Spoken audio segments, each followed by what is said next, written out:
वंचितचे अध्यक्ष प्रकाश आंबेडकर यांचे बंधू आनंदराज आंबेडकर अमरावती लोकसभा मतदारसंघामधून निवडणुकीच्या रिंगणात उतरलेत आणि यामुळे या मतदारसंघामध्ये भाजप, काँग्रेस, प्रहार, वंचित आणि आता रिपब्लिकन सेना असा बहुरंगी सामना रंगणार आहे। या बहुरंगी लढाईमध्ये नवनीत राणा यांचा लोकसभा निवडणुकीतील विजयाचा मार्ग सुकर होणार की अवघड अशी चर्चा सध्या सुरू आहे।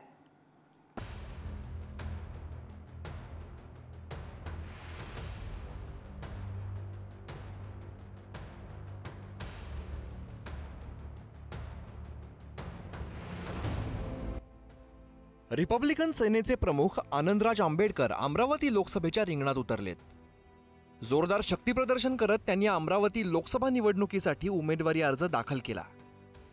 आनंदराज आंबेडकर हे डॉक्टर बाबासाहेब आंबेडकर यांचे नातू तर वंचितचे प्रमुख प्रकाश आंबेडकरांचे धाकटे बंधू आहेत। आनंदराज आंबेडकर यांच्या एंट्रीने अमरावतीत भाजप, काँग्रेस, प्रहार, वंचित आणि आता रिपब्लिकन सेना असा बहुरंगी सामना रंगणार आहे।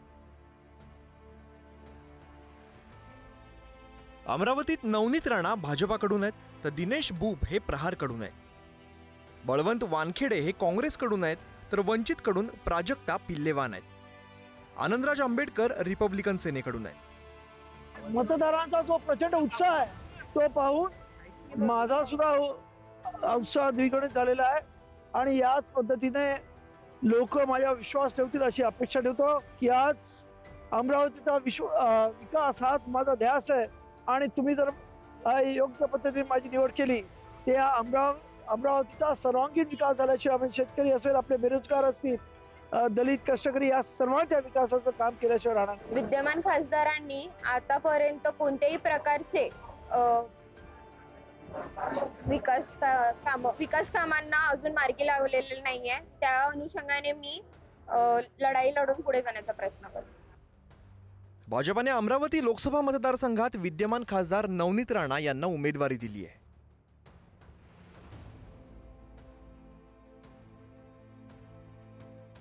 पण आता त्यांच्या उमेदवारीला भाजपाच्या स्थानिक नेत्यांकडूनच विरोध होतोय।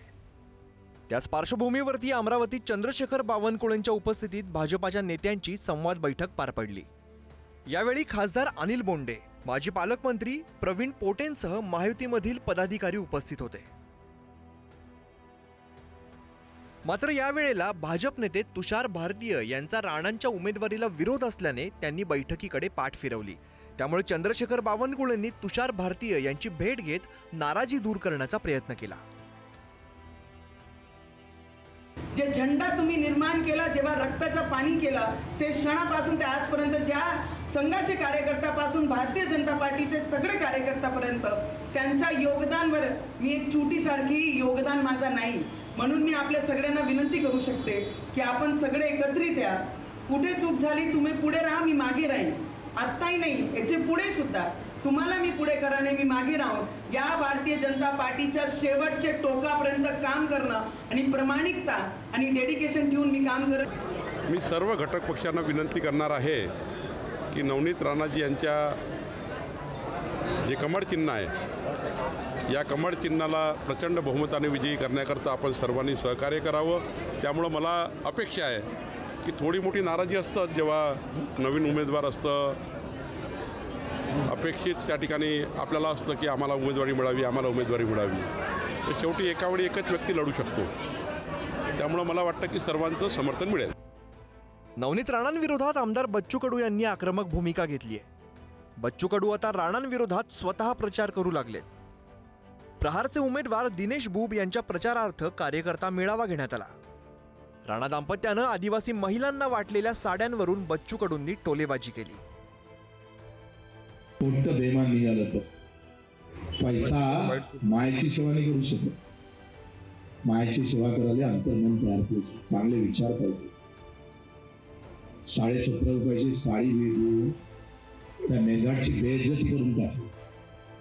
2 कोटीच्या गाडीत फिरायचं, 17.5 रुपयाची साडीमध्ये लोकांना गुलामीकडे नेण्याची व्यवस्था मित्र तोडून टाकावं लागेल, तोडावं लागेल। अरे जो व्यक्ती आपल्या स्वार्थासाठी, आपल्या पदासाठी राजकारण करते, मला असं वाटते त्यावर मला जास्त बोलायची गरज नाही। ते देशाचे खूप मोठे नेते झालेले आहेत, त्यांचे वक्तव्य म्हणजे असं वाटते की बा ते आपला जो अमेरिकेचा जो राष्ट्रपती होता डोनाल्ड, त्याच्या जागी त्यांना बसवलं पाहिजे.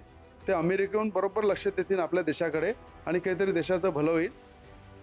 सध्या अमरावतीत नवनीत राणा विरुद्ध सर्व अशी परिस्थिती निर्माण झाली आहे.